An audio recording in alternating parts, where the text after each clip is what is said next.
Flirting, often considered a delicate dance of wit and charm, is a realm where words can either elevate one's appeal or, in the blink of an eye, plummet into the depths of unintended insults. This narrative delves into the story of Sandra, who learned firsthand that humor, when misunderstood, can swiftly transform a light-hearted encounter into an awkward abyss. The setting for this cringe-worthy tale was a vibrant and bustling party, where the air was laced with laughter and the promise of new connections. Among the mingling guests, Sandra found herself drawn to a magnetic presence in the room. Jacob, a charismatic man who had just returned from a trip to Italy. As an aficionado of Italian culture and an enthusiast for all things Mediterranean, Sandra seized the opportunity to strike up a conversation. With a glint of mischief in her eyes, Sandra playfully remarked, "You must have learned some terrible pickup lines in Italian." The joke was intended to convey her interest and admiration for Jacob's travel experiences in Italy. She had envisioned a light-hearted exchange, punctuated by laughter and perhaps an endearing anecdote from Jacob's journey. However, in the realm of social interactions, the unexpected often unfolds. Sandra's seemingly innocent quip hung in the air for a brief moment, casting a peculiar hush over the conversation. The laughter she had anticipated was replaced by an uncomfortable silence, and she could almost feel her own face flush with embarrassment. In that critical instant, Sandra realized that the words she had intended as a jest had taken on a different connotation in Jacob's world. It was a revelation that hit her like an icy wave of regret. The awkwardness of her words became painfully apparent as Jacob's response unfolded.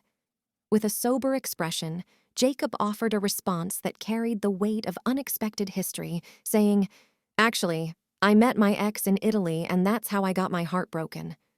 The words, tinged with a hint of melancholy, left a poignant silence lingering in the air.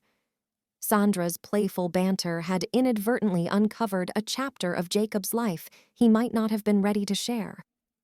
In the aftermath of her accidental insult, Sandra grappled with a complex mix of emotions, regret, embarrassment, and sympathy for Jacob's unexpected disclosure. It was a reminder that in the realm of humor and flirtation, context matters. The simple art of making light of one's experiences, often a light-hearted pursuit, can veer into treacherous territory when it intersects with the hidden stories and emotions of others. As Sandra replayed the conversation in her mind, she found herself noting a valuable lesson. The humor she had wielded, while well-intentioned, had been rooted in assumptions about Jacob's experiences.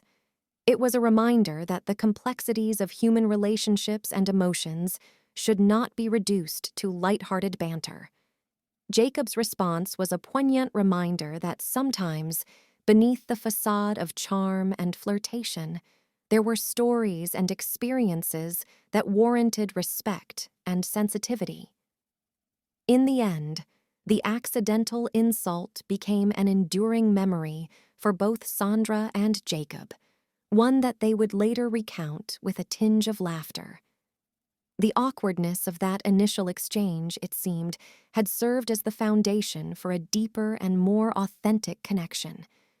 The incident was a testament to the unpredictability of human interactions, where a stumble in conversation could paradoxically lead to a more profound understanding and empathy between two people. Sandra's story served as a reminder that beneath the art of flirting, there existed a realm of human experiences, both past and present, that could be marked by heartache, joy, and unexpected revelations. It was a lesson etched into her memory, a note to self that humor should be wielded with care, and that assumptions, no matter how well-intentioned, could sometimes lead to the most unexpected of consequences.